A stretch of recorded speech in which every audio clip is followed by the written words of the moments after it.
Hey, good morning. So, a little different this morning, different location, different for me in every which way. But nonetheless, we're going to talk about Hosea, the book of Hosea, in chapter 5 and 6 this morning. God said that the people dealt treacherously with him. In verse 5-7, it says, "They have dealt treacherously against the Lord, for they have begotten strange children. Now shall a month devour them with their portions." And then if you go to the next chapter, in chapter 6, verse 7, it says, "But they like men have transgressed the covenant. There have they dealt treacherously against me."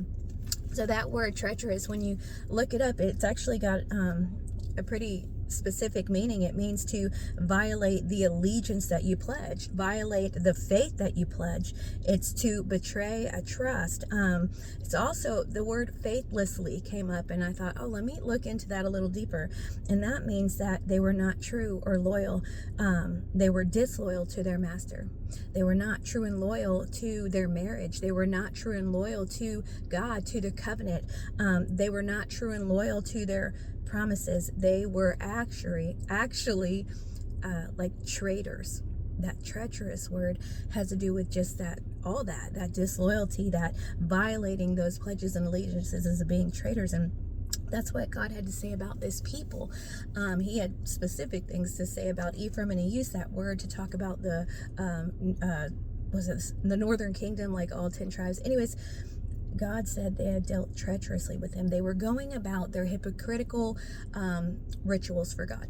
They were saying, our feet are doing what you said, like our feet are observing your ways, right? Sacrificing, but our heart is in the world. We're not doing this because we love you with right motives, but we're still doing it, but not for the right reasons. And God is not interested in that. He's not interested in that. And so there was a result of that.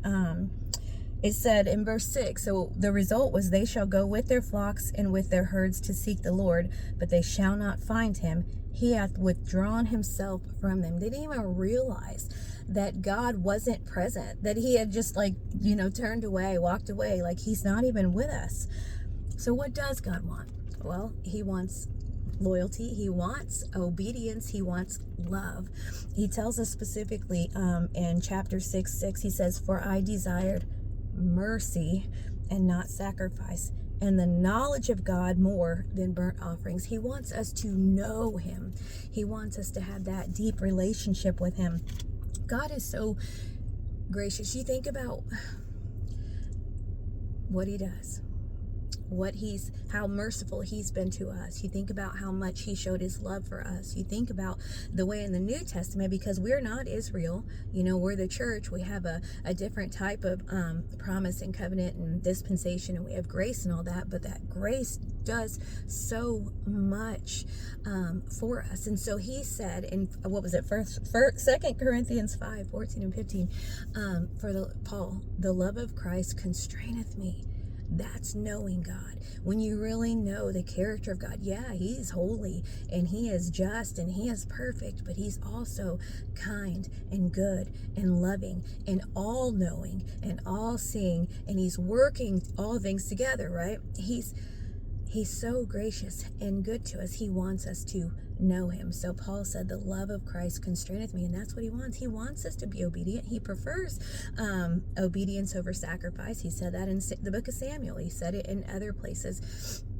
But it needs to be with that right attitude, with that right motive, with that right heart. Serve me because you love me, because you know me. Like, you don't want to do something for someone who you know is a terrible person. I mean, you do it with resentment, right? But not God. We have no reason to resent him. We can do good unto him because he is all good. And if you go in the rest of those verses, "For the love of Christ constraineth me," he said, because one died for all, this is what we've judged. We've judged that we, right, who he died for, we who've accepted that free gift, we who are called his bride, his children, all the above, we should not live for ourselves any longer, but for him. And he's not talking about just ritualistically, right? He's talking about righteously, him through us, lovingly, doing it because we know him. Do you know him? Like, really know him? Are you trying to? Are you getting to know? You spend that time with him? Is he like in the center of all of your life, not just the center, but above, below, the left to the right, in, out, all over. Do you know God? Do you love him? Are you going to live for him? All right. Be blessed.